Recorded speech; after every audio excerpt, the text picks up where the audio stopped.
Hi, everyone. Welcome again to the series of lectures on civil procedure. We now continue with the special civil actions under Rule 64, which is expropriation. Okay. How do you initiate a complaint for expropriation? According to Rule 64, Section 1, the right of eminent domain shall be exercised by filing a verified complaint, which will state the right and purpose of expropriation, describe the real or personal property to be expropriated, and join as defendants all persons owning or claiming to own or occupying any part or interest in the property. Okay, so it is very important that the purpose of expropriation is a public one. Okay? If the purpose is not public, the order of expropriation may be questioned on appeal on the ground that the authority, the expropriator, is doubtful and that the purpose of the expropriation is not public. Okay, now once the expropriator deposits 100% of the BIR zonal valuation of the property, the expropriator shall, okay, upon motion, ex parte motion, be issued a writ of possession for the expropriator to enter and take possession of the property.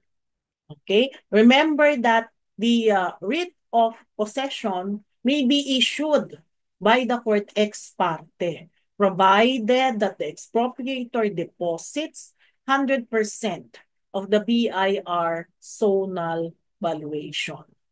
Okay, plaintiff shall have the right to take or enter upon the possession of real property involved if he deposits with the authorized government depository an amount equivalent to 100% of the assessed value for purposes of taxation, which is now the BIR zonal valuation.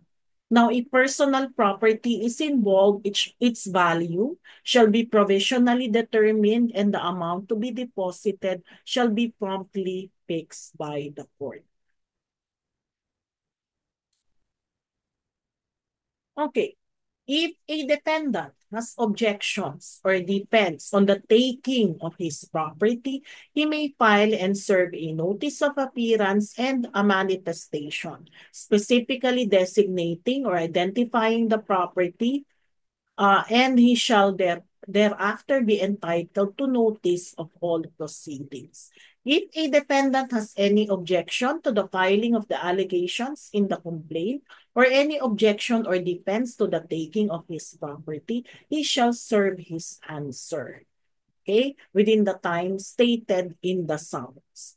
A defendant waives all defenses and objections not so alleged. So if the defendant has questions or objections regarding the authority of the expropriator or the purpose of the expropriation, then he may raise the same in his answer.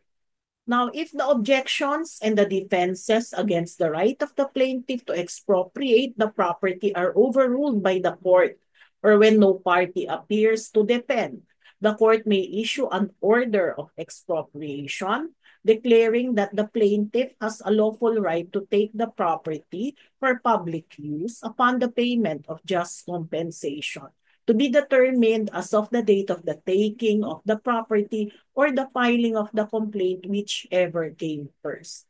A final order sustaining the right to expropriate the property may be appealed by any party aggrieved thereby. So you must remember that expropriation is one of the cases which can be appealed not only by notice of appeal but also by filing a record on appeal. The first stage of the expropriation is the taking of the property.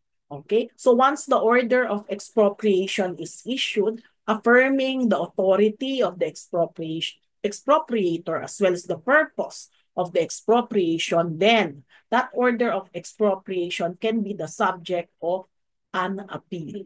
Okay, while the second stage of the case, which is the determination of just compensation, will continue with the lower court.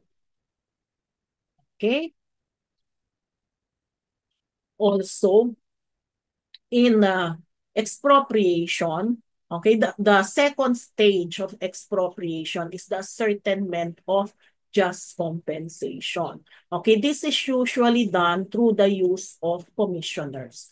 The commissioners will receive evidence relative to the value of the property. Upon reception of evidence, the commissioners will consider the same and will make a corresponding report to the court. Upon submission of the report to the court, the court will require comments from the parties, and upon the submission of the comments, the court may accept the report of the commissioners and render a judgment, adopting it in toto for the purpose of just compensation. It may also reject the report of the commissioners and recommit it to the same commissioners or appoint another set of commissioners, or it may accept it in part, reject it in part. Okay? Um,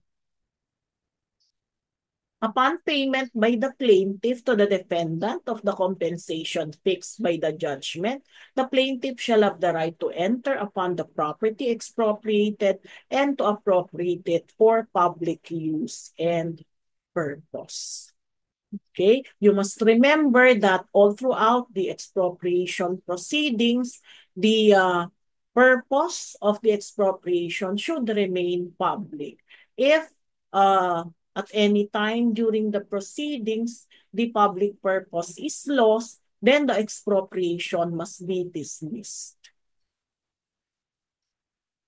Okay? The judgment entered in an expropriation proceeding shall state definitely, by adequate description, the particular property or interest expropriated and the nature of the public use or purpose for which it is expropriated. Okay. What is the requirement for entry to the property? Upon the filing of the complaint or at any time thereafter, after due notice to the defendant, the deposit of the amount equivalent to the BIR zonal valuation of the property for expropriation under RA 8974 involving national government infrastructure projects. Okay, the government is required to make an initial payment for the just compensation immediately upon filing of the complaint, which is equivalent to 100% of the value of the property. For local government units, a deposit of the amount of 15% of the fair market value of the property based on the current tax declaration. Such amount shall be deposited in escrow with the authorized government depository. Again, these are the stages in expropriation. The first stage is the taking of the property. Okay, first is the filing of the complaint. Second is the deposit of the initial payment for the property consisting of 100% of the BIR zonal valuation for national government infrastructure projects. Then you issue summons to the defendant. Then fourth is the filing of the answer raising all the objections to the expropriation. Fifth is the ruling of the court on the objection raised in the answer and the issuance of an order of expropriation. Sixth is the appeal of the order of expropriation. Now, the second stage is the determination of just compensation, where which is usually done through the appointment of commissioners. Then we have the proceedings before the commissioners, the submission of the commissioner's report, and the court's action on the report. Okay, we now go to the cases. First, we have the case of Republic versus MUPAS. So, We rule that the party's failure to receive the final report did not render the expropriation null and void. The procedural due process requirements in an eminent domain case are satisfied if the parties are given the opportunity to present their evidence before the commissioners whose findings are reviewed and considered by the expropriation court. It is the party's total failure to present evidence on just compensation that renders the trial court's ruling void. Records will show that the parties exhaustively discussed their positions before the BOC, the trial court, the appellate court, and this court. They had ample opportunity to refute and respond to each other's positions with the aid of their own appraisers and experts. The mere failure of the RTC's clerk of court to send the parties copies of the BOC final report is not substantial enough to affect and nullify the whole proceedings. Next is the case of Evergreen versus Republic. Evergreen is the registered owner of a parcel of land, okay, which the Republic sought to expropriate. Now, the Republic filed a complaint for expropriation, and the DPWH deposited 100% of the BIR zonal valuation of the property. Evergreen and the Republic agreed that the issue to be resolved is only the amount of just compensation.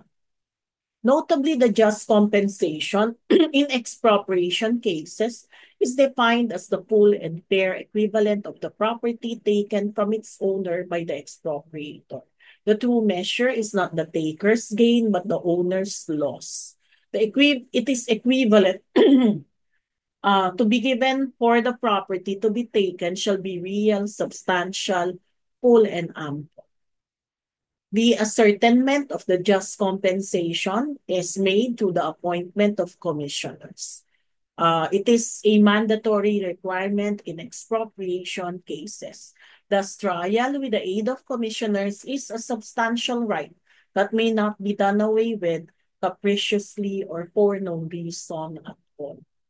While the documentary evidence is needed, is indeed important to support the finding of the value of the expropriated property. The commissioners are given leeway to consider other factors to determine the just compensation. The reason is that just compensation would not be just if the state does not pay the property owner interest on the just compensation from the date of the taking. Interest in eminent domain cases runs as a matter of law and follows as a matter of course from the right of the landowner to be placed in as good position as money can accomplish as of the date of the taking. We now proceed to the case of Republic versus Napocor. In this case, the Supreme Court said that the expropriator has taken possession of the property subject of expropriation is obliged to pay reasonable compensation to the landowner for the period of possession, although the proceedings had been discontinued on the ground that the public purpose for the expropriation had ceased. Okay. Now, during the pendency of the appeal, Napocor filed a manifestation to discontinue expropriation proceedings because the property sought to be expropriated was no longer necessary for public purpose because of the intervening retirement of the transmission lines. So the public purpose ceased to exist. So the Supreme Court said it is essential that the element of public use of the property be maintained throughout the proceedings for expropriation. The very moment it appears at any stage that the expropriation is not for public use, the action must necessarily fail and should be dismissed for the reason that the action cannot be maintained at all except when the expropriation is for public use. That must be true even during the pendency of the appeal or at any other stage of the proceedings. Therefore, NAPOCOR should compensate the respondents for the disturbance of their property rights from the time of entry until the time of restoration of the possession by paying them actual or compensatory damages. So, all throughout the proceedings for expropriation, the public purpose must be maintained. Once the public purpose ceases, then the expropriation should cease also. The only remaining payment that the government should do is the payment of actual or compensatory damages for the period that the property was taken from them. Okay? Is there an appeal on expropriation? Yes, there is an appeal. On expropriation is made through notice of appeal and record on appeal. You may appeal the order of expropriation itself relative to the authority of the expropriator and the public purpose. Okay, you can also appeal the second stage, which is the determination of just compensation. However, an appeal of an expropriation case shall not delay the right of the plaintiff to take possession of the property and appropriate the same for public purpose. If later the appellate court rules that the plaintiff has no right to expropriate, shall render judgment ordering the trial court to restore possession and to determine damages. Okay, so that's all for expropriation. Thank you for listening.